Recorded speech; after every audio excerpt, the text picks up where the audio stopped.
Alright, Shalom Akim. First and foremost, I want to give all praise to Yahweh Bashim Yahushai. Double honors to the elders of Great Millstone. And blessings to you, Akim, out there pushing this truth in all sincerity and faith and honesty to help for the seal elect. And right now, it's just Shalaki.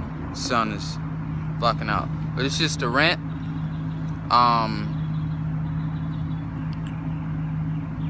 I ran across something online where a lot of these jakes, preferably the Judahites, man, they're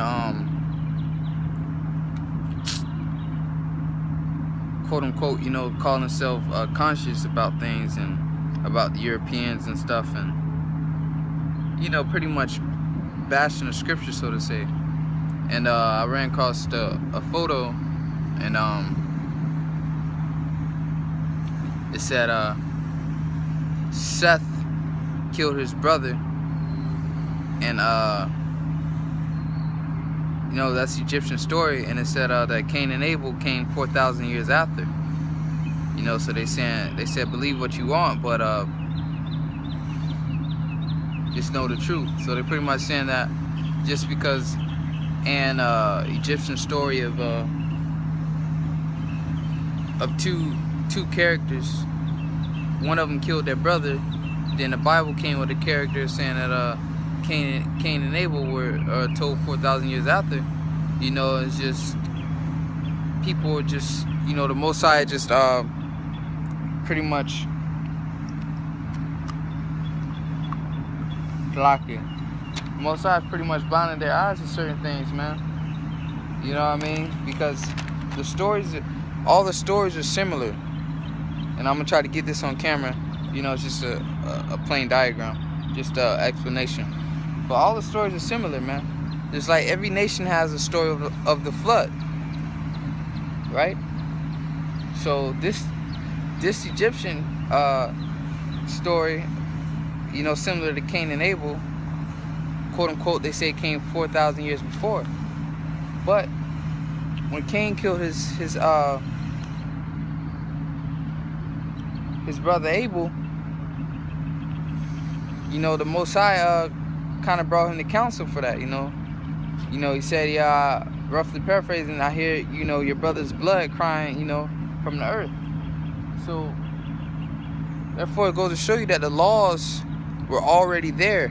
They just wasn't written down to the time of Moses. You know what I mean? Because when Cain killed Abel, the Most High wouldn't have had nothing to say about it. You know what I mean? But that goes to show you that the laws are there, they just was never written down. Therefore, the scriptures was always there. So the story of Cain and Abel was always there, before the Egyptians. It just wasn't written down to the time of Moses. And the reason why is that is because the story of Noah. While all these nations have their own story similar to the Bible, all they done was took the blueprint of the truth, which was there was a character that killed his brother, but all they doing is using their customs and their Egyptian names. Instead of calling them Cain and Abel, they'll call them Seth and Osiris or something like that. Instead of using the Hebrew name, so to say, they're using Egyptian names, or they use Moabite names, Chinese names, Ammonite names, Japanese names. In this case, they use Hamitic names, one of the sons of Ham, which was Mitzrayim. So see if I can get this on here. Salakia. So it's Noah, Shem, Ham, and Japheth. Japheth, or Japheth, the Hebrew. And what it was is that, Lord willing, this is showing on here. Can't really see. So Noah and his 3 sons, and all it was, the nations was repopulated through the 3 sons. So Shem told his descendants, Ham told his descendants, Japheth told his descendants,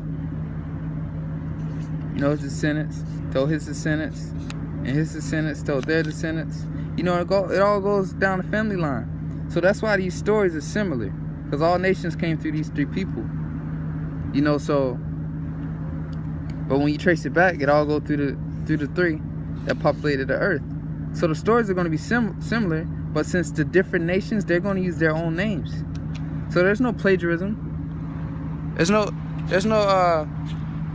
plagiarism there. You know what I mean? So that's just a stumbling block that the Most High has put amongst our people. That the Most High has put among our people. So you know, because only 144,000 is going to be saved, and the elect 1/3. So it's just a stumbling block, man, so to say. And I just wanted to just do this quick little sit down real quick, you know, for edification, you know, because just in case brothers you know, some young Akim out there, because if Akim run into that and he's not, you know, settled in his truth and you know, has little faith, that's going to carry him away. They're going to think, oh, the Bible is false, it's not real. But the stories go all back to the same people. That's why the blueprint, I know it's another word, you know, that they use in the movies. You know, I can't come up with it right now, but the lack of a better term, the blueprint is the same. You know, they just different names and different characters. Just like some scholars say that Joseph, the father of Ephraim and Manasseh, was scholars say he was Imhotep. You know, but his Hebrew name was it would be changed to the J and substituted for a Y. But you know, don't know how to pronounce it. Yosef, something like that. You know, gotta go back into that. But anyways, long story short, it's just that, okay, the Egyptians might have called Joseph Imhotep, but the Israelites, Negroes, Latinos, Native Americans, we called him Joseph. You know, so that's really what it all is, man. It's wordplay. You know, the simple believe with every word, so they get caught up by that, bro. But you know, I want to make this too long. You know, I give all praise to Yahweh Bashim Yahushai. Double honor to the elders of the great millstone, and blessing to Yakim out there pushing his truth in all sincerity and faith and honesty to help further city elect. With that, I'm gonna say Shalom.